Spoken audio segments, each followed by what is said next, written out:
नमस्कार माझ्या सर्वांना. मी शिवानी. गावाकडच्या स्वादमध्ये आपलं खूप खूप मनापासून स्वागत आहे. तर आज मी तुमच्यासोबत शेअर करत आहे रसम रेसिपी.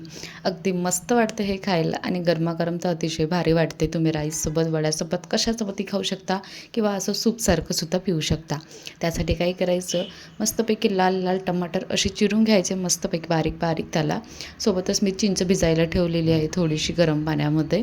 जोपर्यंत चिंच वगैरे म्हणजे मुरत आहे गरम पाण्यात, तोपर्यंत बाकीची प्रोसेस करून घेऊ. तर टमाटर चिरून झाले की नंतर काय करायचं, मिक्सरच्या पॉटमध्ये अर्धा चिरलेला कांदा, त्यामध्ये लसूण, अद्रक, सोबतच 1 चम्मच धने, 1 चम्मच जिरं आणि काळी मिरची टाकायची आहे आणि याला चांगल्यापैकी असं दरदरं वाटून घ्यायचं आहे. पाणी वगैरे घालण्याची बिलकुल आवश्यकता पडत नाही. हा एक मेन मसाला असते ज्याच्यामुळे रसमची टेस्ट अतिशय भारी वाटते खायला. तर याला मी साईडला ठेवलं. नंतर कढाईमध्ये तेल टाकलं, सोबतच त्यामध्ये मोहरी, जिरं टाकायचं आणि थोडीशी हिंग टाकायची.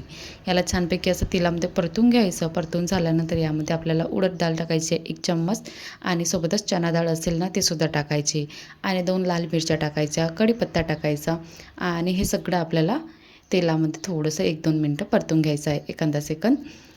आणि नंतर शेवटी काय करायचं, यामध्ये मेथी टाकायची. मेथी टाकल्याने आणखी टेस्ट नाही थोडीशी वेगळी येते, आणखी टेस्टी वाटते. तर हे सगळे इन्ग्रेडियंट छान तेलामध्ये झाले की जो बनवलेला मसाला आहे रसमचा तो टाकायचा. त्यालासुद्धा तेलामध्ये परतून घ्यायचं आणि नंतर यामध्ये टमाटर टाकायचे आहे. आता टमाटर छानपैकी याला असं मेल्ट होईल बा, पूर्ण गलंक होईल बा, मस्तपैकी अशी शिजून जाईल बा, इतपत आपल्याला याला शिजवून घ्यायचं आहे.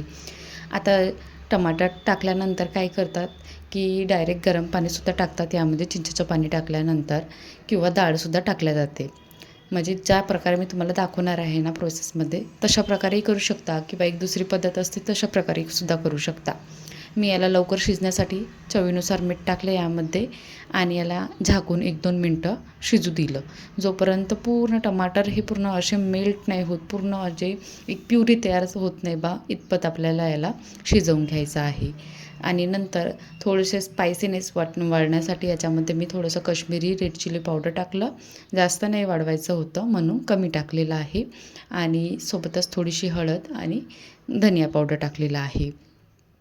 याला मिक्स करून झालं की जे बनवलेलं चिंचेचं पाणी आहे ते टाकायचं आणि ह्या स्टेजवर तुम्ही डायरेक्ट गरम पाणी टाकू शकता चिंचेचं पाणी टाकल्यानंतर. किंवा तुम्हाला एखादं वड्यासोबत खायचं असेल ना, किंवा नुसतं वरण भात खाल्ल्यासारखं म्हणजे डाळ वगैरे खाल्ल्यासारखं पाहिजे नसेल ना, तर तुम्ही याच्यामध्ये डाळसुद्धा वापरू शकता, ज्या प्रकारे मी टाकलेली आहे. तर यामध्ये मी 1 कप शिजलेली डाळ टाकली होती आणि त्यामध्ये डबल त्याचं पाणी टाकलं होतं. तर 2 ते 3 कप गरम पाणी टाकायचं एक डाळ टाकल्यानंतर आणि टेस्ट आणखी वाढण्यासाठी गुळाचा खडा टाकायचा आणि नंतर कोथिंबीर व मिरची टाकायची. एक उकळी येऊ द्यायची आणि गॅस बंद करून घ्यायची. तुम्ही डायरेक्ट कसं करू शकता की ज्या प्रकारे मी तुम्हाला सांगितलं की ज्या टमाटर शिजले की आपण इमलीचं पाणी टाकतो. इमलीचं पाणी टाकल्यानंतर डायरेक्ट गरम पाणी टाकून एक उकळी आली की रसम तुमचा तयार होते.